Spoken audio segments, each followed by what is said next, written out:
buenos días, nosotros somos el equipo 8 y vamos a hablar sobre la hemostasia y la trombosis.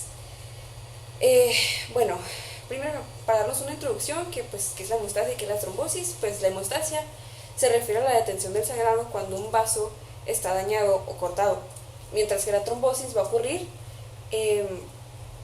cuando el revestimiento interno de los vasos va a estar dañado o erosionado. Estos dos procesos van a implicar la interacción de vasos sanguíneos, la agregación de plaquetas y varias proteínas en la sangre para promover la formación o disolución de coágulos plaquetarios y fibrina. Ahora, siguiente. La hemostasis y la trombosis comparten tres fases: la formación del agregado plaquetario, la formación de una red de fibrina y la disolución del tapón hemostático o trombo. Bueno, pues la formación del agregado plaquetario va a iniciar con la vasoconstricción en el sitio lesionado y va a reducir el flujo. Después, las plaquetas se van a adherir al colágeno en la pared del vaso, liberando tromboxano A2 y ADP, activando otras plaquetas cercanas. Después de esto, la trombina que van a generar las plaquetas, pues van a activar las demás plaquetas.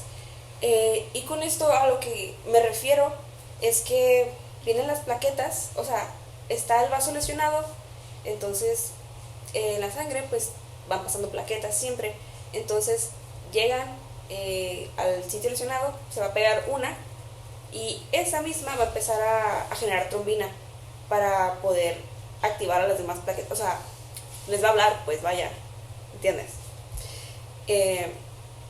Sí. Y ahora, la formación de una red de fibrina, esta se va a unir de hecho, no sé si se alcanza a ver la verdad la imagen de ahí, pero se va a unir al agregado plaquetario, o sea, todas las plaquetas que hay ahí, formando un tapón hemostático mucho más estable que sin esto, pues.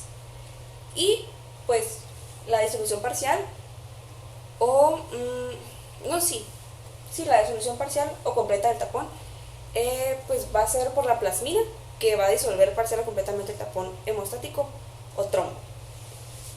Siguiente. Bueno, pues existen tres tipos de trombos: el trombo blanco, el rojo y el depósito de fibrina. Bueno, pues el trombo blanco está compuesto principalmente por plaquetas y fibrina con muy bajo contenido de eritrocitos. Este va a ocurrir en el sitio de una lesión o en paredes vasculares anormales con un flujo sanguíneo rápido, como lo son en las arterias. Mientras que en los trombos rojos, estos se dan como más en las venas, ¿no? Pero bueno, pues su composición, aquí predominan los eritrocitos y la fibrina. Y estos, su aspecto se va a asemejar como un coágulo formado en un tubo de ensayo, ¿no? O sea, como... Sí, pues. Estos pues se van a poder desarrollar en varias áreas de flujo, lento, como en las venas, que ahorita dije, con o sin lesión vascular. Estos también pueden formarse en sitios de lesión anormales junto con un tapón de plaquetas inicial. Y ahora con el depósito de fibrina, que sus características son en que pues va a consistir en un depósito de fibrina disperso en varios vasos sanguíneos de pequeño calibre, o como los conocemos como pues los capilares, ¿no? Siguiente. Ahora, aquí ya se complica un poquito más, pero pues ¿no? Como dice el título, las vías tanto extrínseca como intrínseca dan por resultado la formación de fibrina. La vía extrínseca e intrínseca van a conducir a la formación de fibrina, aunque esta se mantenga una distinción artificial para el final. Bueno, es que, me entienden. La vía extrínseca se va a activar en respuesta a lesiones tisulares, mientras que la intrínseca se va a desencadenar por superficies con carga negativa, como lo son el vidrio en entornos de laboratorio. Es un simple ejemplo, ¿no? Ahora, tanto la vía intrínseca como la extrínseca como la extrínseca resultan en la activación de protrombina para convertirla en trombina.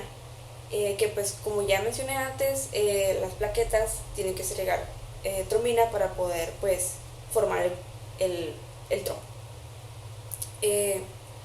Ahora, la trombina cataliza la división del fibrinógeno, una proteína en la sangre, para poder formar la red de fibrina, que la fibrina es el componente principal del coágulo sanguíneo. Ahora, la complejidad de las vías de coagulación, pues estas vías implican una variedad muy amplia de proteínas que pueden clasificarse como 5 tipos principales: los imógenos de proteasas dependientes de serina, cofactores, fibrinógeno, una transglutaminasa que va a estabilizar el coágulo de fibrina, y proteínas reguladoras y pues de otros tipos, ¿no? Siguiente diapositiva. La vía intrínseca, la vía extrínseca va a llevar a la activación del factor X. Sí. Esta pues va a estar compuesta por el factor tisular, los factores 7 y X y calcio. También pues la producción de factor XA va a indicar la activación de coagulación. Ahora, ya que estamos en el sitio de lesión, el factor tisular se va a exponer en el subendotelio y monocitos activados, y el factor tisular va a interactuar con el factor 7 sintetizado en el hígado para poder formar lo que es el complejo activo o el 7A. Ok, ahora vamos con la activación del factor 7, factor X. El factor tisular va a actuar como cofactor para 7A, aumentando la actividad enzimática. Entonces el complejo de tenasa extrínseco se va a formar sobre la membrana celular expuesta con la fosfatidilcerina. Ahora, la formación del complejo de tenasa extrínseco está dividida por un enlace ARG/Y, el factor X, que van a producir factor XA, una serina que es proteasa activa. ¿Le hace la siguiente? Okay. Ahora, no se me revolvieron las diapos, no importa. Ahora, la interacción con la vía intrínseca pues va a ser que el factor tisular y la 7A, como van a activar al factor 9 en la vía intrínseca, van a destacar la interconexión de ambas vías. Bueno, sí. Ahora, vamos a la inhibición de la vía, que ya por último, pues el inhibidor de la vía del factor tisular va a regular la coagulación. Sí, entonces, el inhibidor de la vía del factor tisular se va a unir al factor XA, inhibiendo la actividad y previniendo la formación de complejo activo 7A tisular. Y pues por mi parte sería todo.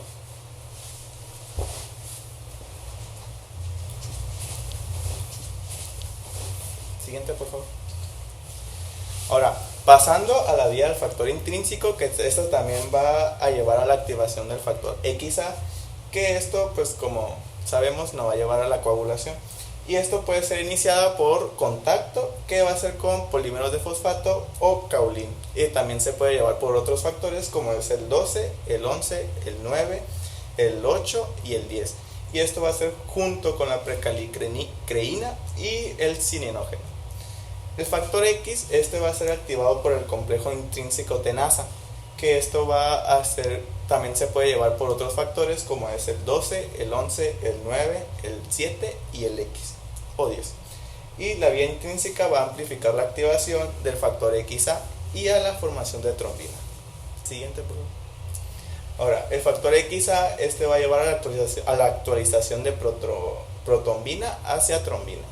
La activación de protrombina que va a ser por el factor XA, requiere el montaje de un complejo, que este va a ser el complejo protrombinasa. Este complejo va a contener calcio y va a tener lugar sobre la superficie de la membrana de plaquetas activadas. La membrana plaquetaria va a formar un complejo con el factor XA y la protrombina, que este va a ayudar a este cambio de la protrombina a la trombina. El factor XA va a dividir a la protrombina en dos sitios y esto va a dar como resultado la molécula activa de trombina. Siguiente. La conversión de fibrinógeno en fibrina. Esto se va a llevar a cabo por medio del complejo protrombinasa, que este va a formar a la serina proteasa, que esta es la que nos va a ayudar en el ciclo. Aquí podemos ver un ciclo, que es esto que se los voy a explicar, que va a empezar de la trombina, que va a pasar a un monómero de fibrina, que esto se va a llevar a cabo ya que se van a hidrolizar los 4 enlaces de fibrinopéptidos en los Ns terminales y las porciones alfa y las beta, y en esto se van a liberar fibrinopéptidos alfa y beta, y del monómero de fibrina va a pasar al polímero de fibrina. Los monómeros de fibrina se van a polimerizar espontáneamente para formar cadenas largas, y esto lo va a formar en un polímero. Del polímero de fibrina va a pasar con enlaces covalentes, que eso se va a llevar a cabo por el factor 8, que se le llama transglutaminasa. Este va a formar enlaces covalentes con cadenas gamma y alfa, y esto va a formar un coágulo de fibrina, que esto lo va a formar más resistente y más estable. Y por último vamos a tener que los productos de degradación de esta fibrina, eso se va a hacer por causa de que se van a degradar los polímeros de fibrina hacia los productos de degradación solubles, que va a ser por la digestión de la plasmina, que esto va a ayudar a la disolución del coágulo. Siguiente, por favor.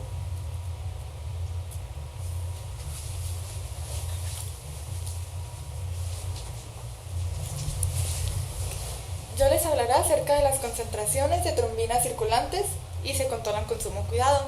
Una vez que se forma la trombina mediante una homeostasis, esta se debe controlar para prevenir la formación de fibrina y que se formen plaquetas adicionales. Esto se logra mediante dos maneras. La primera es que la trombina va a circular como protrombina, que este sería su precursor inactivo.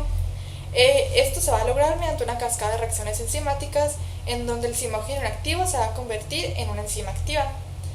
Y la cascada de factores de coagulación intermedios va a aumentar a medida que avanza la cascada, lo que esto va a proporcionar a lo que se le llama una amplificación.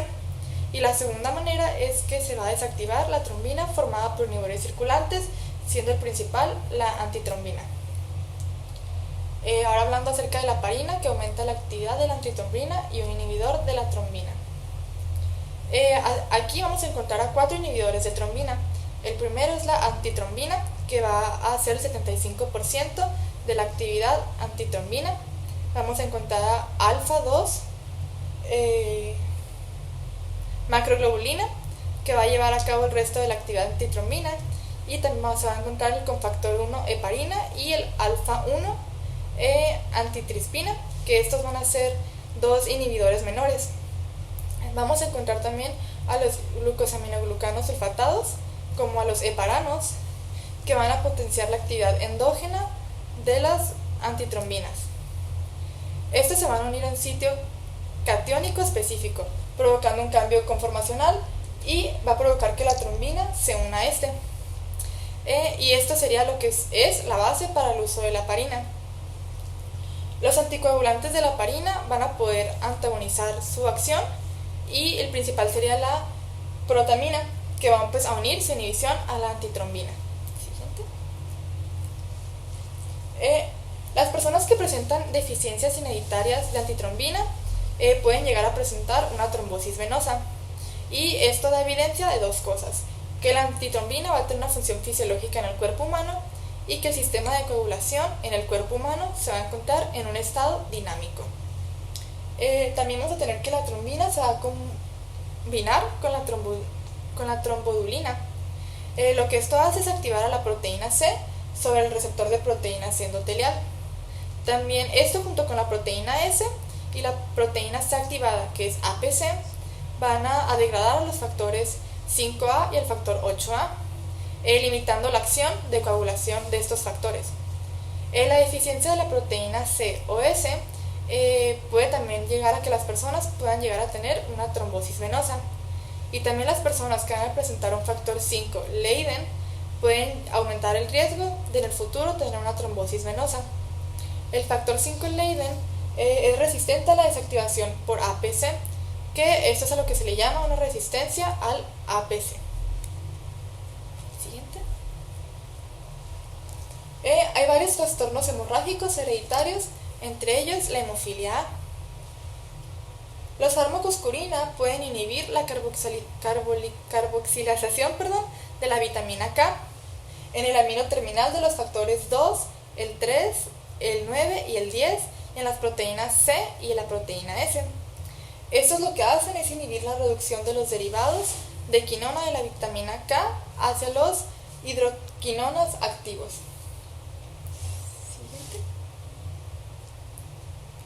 La vitamina K permite que la modificación posttraduccional de la carboxilización. Entre estos podemos encontrar a la heparina y a la warfarina, que estos se van a utilizar en el tratamiento de los estados trombóticos y trombólicos, como la trombosis venosa profunda y la embolia pulmonar. Los anticoagulantes cumarina van a inhibir la carboxilización de los factores 2, el 7, el 9 y el 10, dependientes de vitamina K. Aquí podemos encontrar a la hemofilia A, que es la deficiencia del factor 7, y a la hemofilia B, que es la deficiencia del factor 9. Estos dos se van a encontrar entrelazados con el cromosoma X.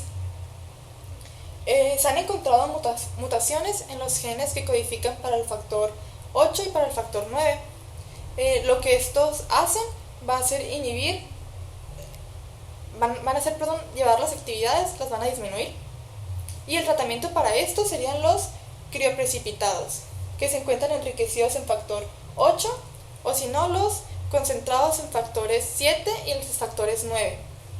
Y también hay otro tratamiento alterno, que ese se podría decir que es más nuevo, que es por la tecnología de ADN recombinante. Y eso sería todo por mi parte.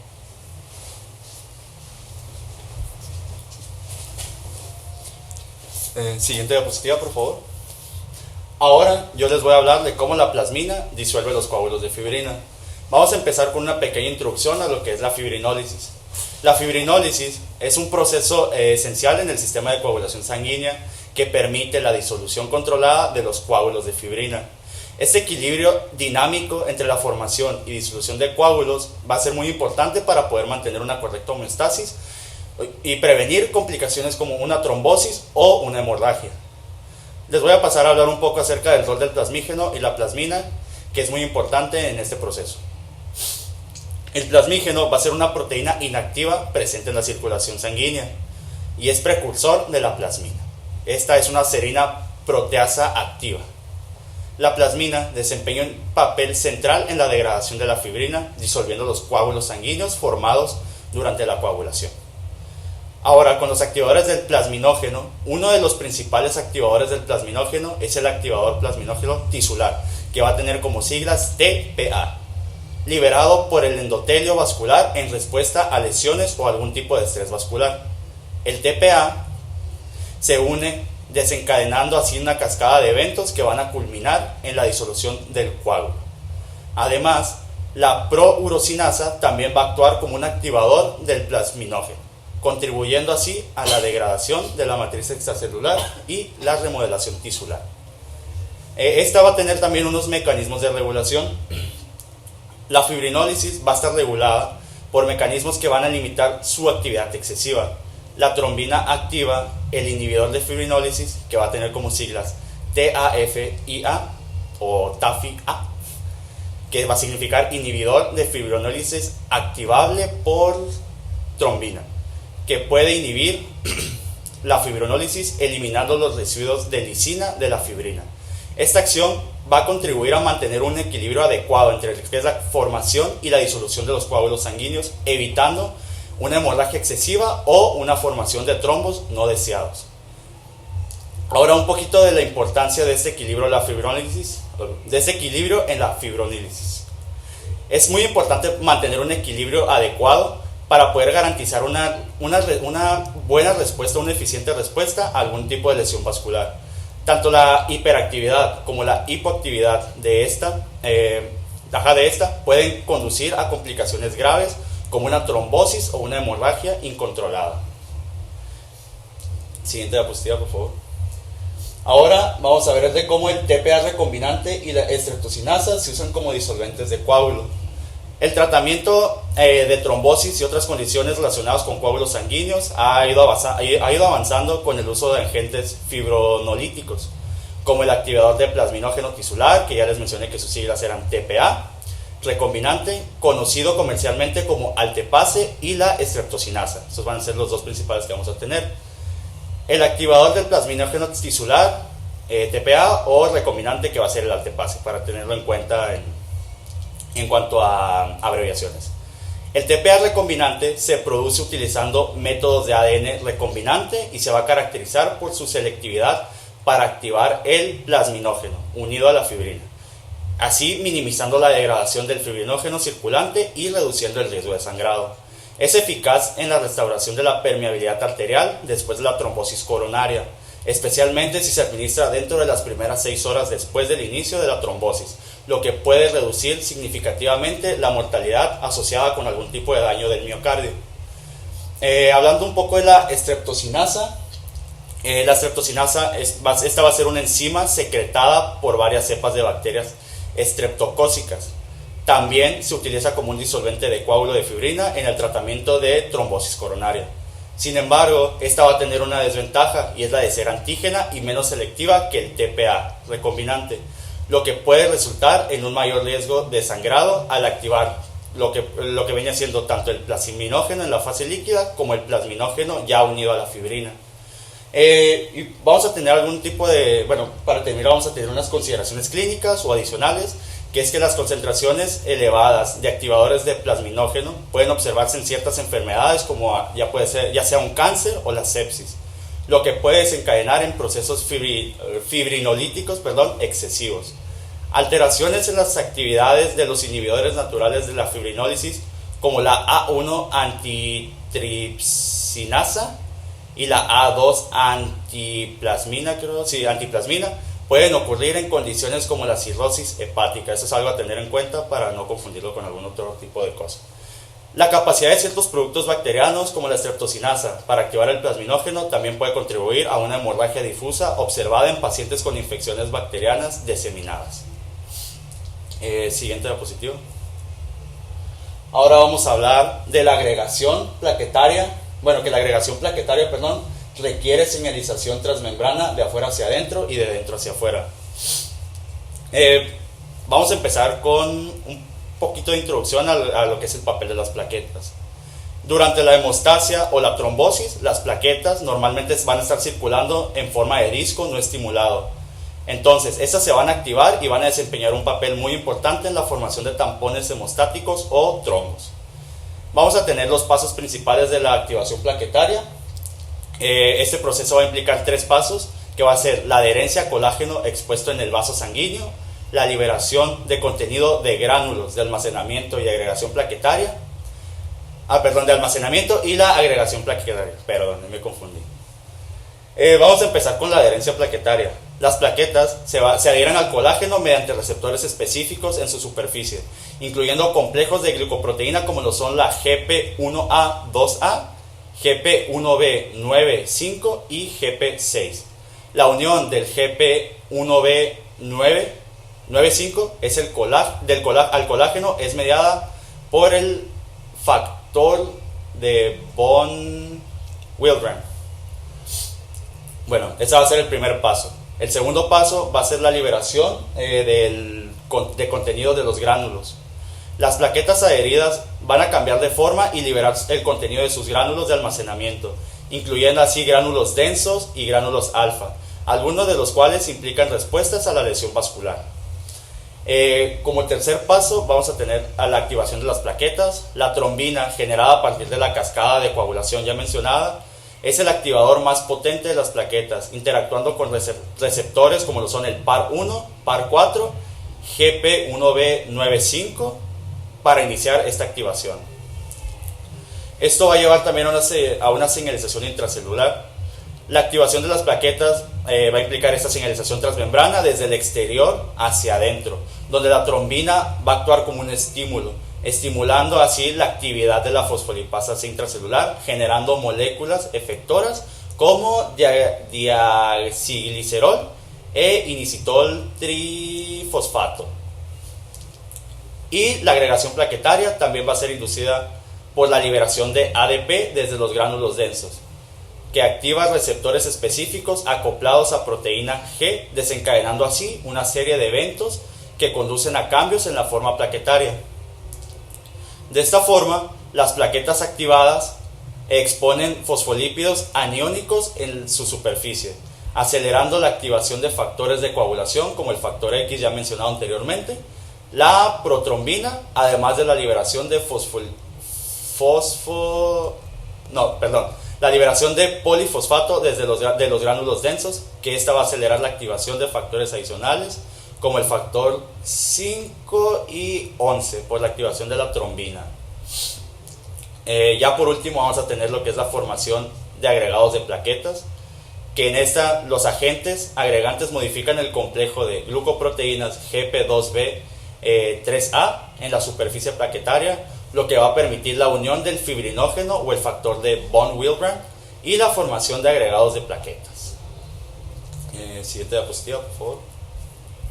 Ahora les voy a hablar de las células endoteliales sintetizan prostaciclina y otros compuestos que afectan a la coagulación y la trombosis.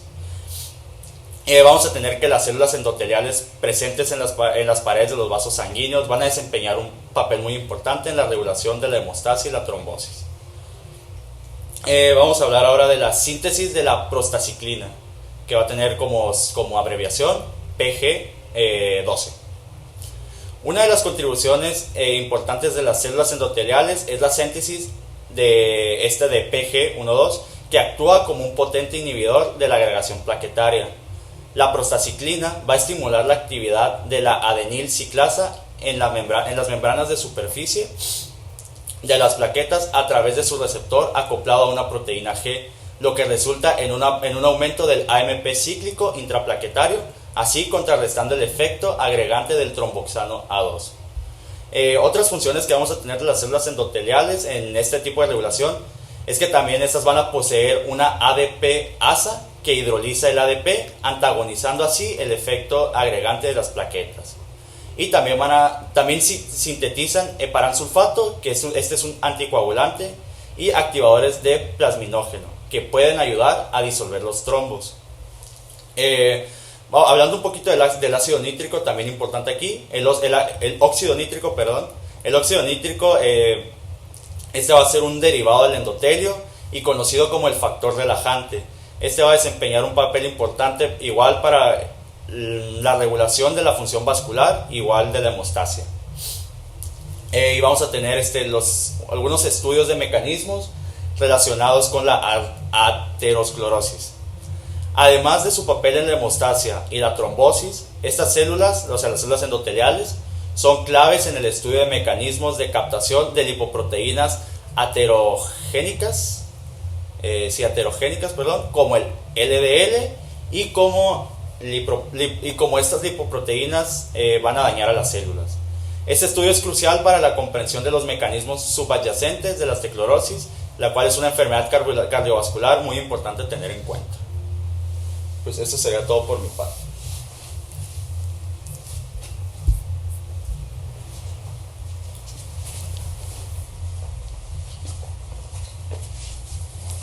Siguiente, por favor. Ahora, pasando a los análisis de laboratorio, vamos a tener que se va a medir la coagulación, la trombólisis y la agregación plaquetaria. Empezando, vamos a tener un recuento plaquetario, que va a ser la medición de los números de plaquetas que vamos a tener en la sangre, que pues estos se van a encargar de formar los coágulos. Vamos a tener la medición del tiempo de sangrado, que va a ser una medida que es para medir la capacidad de las plaquetas que van a formar los coágulos en medio de una lesión. Y esto se va a medir tomando el tiempo en el que esto va a tardar en detenerse que la sangre salga de este vaso o de este daño. Y después vamos a tener a la agregación plaquetaria, que va a ser evaluando la capacidad de las plaquetas de unirse entre ellas, que va a formar agregados que puede ser por respuestas de medicamentos o factores de activación. El tiempo de tromboplastina parcial activada y el tiempo de protrombina. El primero, va a evaluar la vía intrínseca, mientras que el segundo va a medir la vía extrínseca. Vamos a tener la concentración de fibrinógeno, que va a medir por la cantidad de fibrinógeno que vamos a tener en nuestra sangre. Y por último, vamos a tener a la estabilidad del coágulo de fibrina, que pues va a evaluar la formación y la estabilidad que este coágulo va a tener, y también se le va a medir su degradación, o sea, qué tan capaz o qué tan fácil se degrada este coágulo de fibrina.